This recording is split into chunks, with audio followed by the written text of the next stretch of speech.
upon a time, there were three little aliens named Bork, Gork, and Nickowitz. Their mother felt it was time for them to find planets of their own, and as they left, she reminded them to stick together and to look out for the big bad robot who probably wanted to chew them up. The three little aliens traveled far and fast. Just past a bend, a big planet, swirling with dust, loomed into view.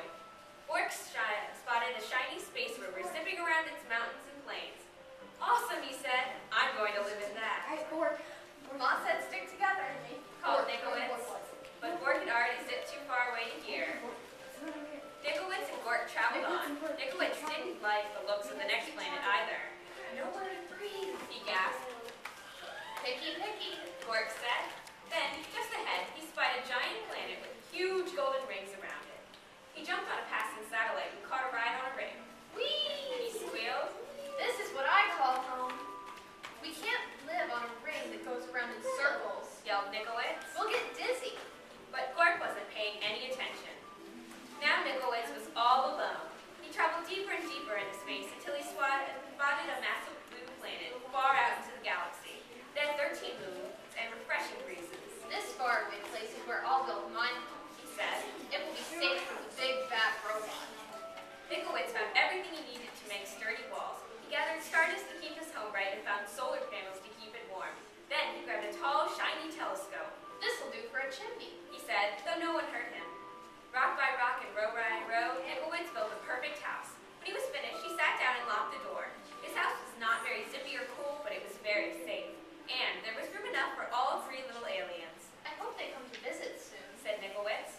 Then, one galactic dawn, there was a rumbling in the universe. It was the big bad robot. Bork was so busy on his swirly red planet that he couldn't hear the robot's call. He didn't feel its giant footsteps as it leapt from star to star. And he didn't see the robot until it was right in front of his rover.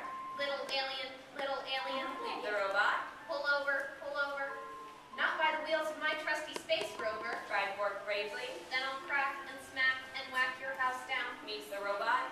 And just like that, the robot cracked and smashed and whacked Bork's shiny rover into 100 pieces.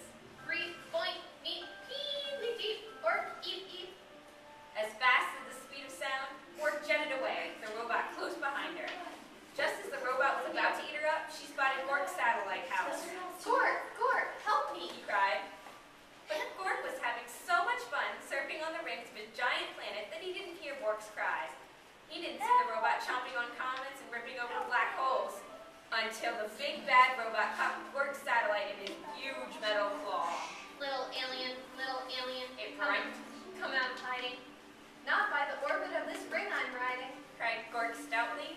Then I will shatter and clatter and scatter your house down. Grinned the robot, and before Gork could fly beneath the radar, that robot clattered and scattered and shattered Gork's satellite into 1,000 pieces.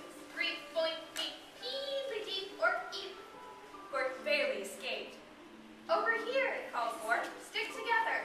At the speed of light, Bork and Gork blasted out into space, with the big bad robot getting closer all the time.